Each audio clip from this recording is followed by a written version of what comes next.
Hi, in this video I'm going to help you how to find the right domain name for your website. So the first rule I always use is to keep it simple. So make sure you don't choose any long names with dashes and numbers. It will make it more difficult for people to type.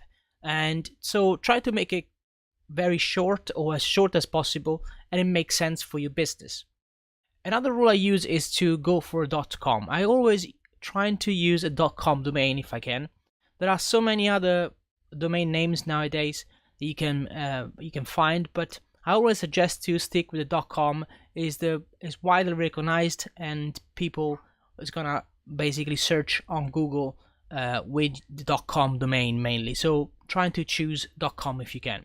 And the third rule is to choose an umbrella name.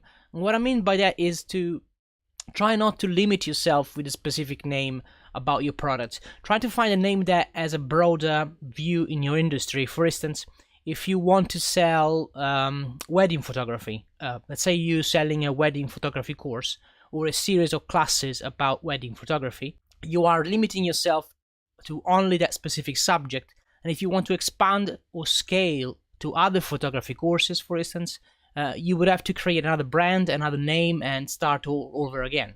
And this rule applies also for other kind of products or digital products, whether you sell albums or you sell ebooks or podcasts, etc., or if you sell physical products as well, or services. So make sure you choose a name that covers, for instance, all the photography that you intend to cover, or at least gives you the flexibility that you need if you want to then broaden your reach and expand your business in the future. So in the next video I'm going to show you some techniques on how I choose my domain name, and you can use this website as well. So I'll see you in the next video.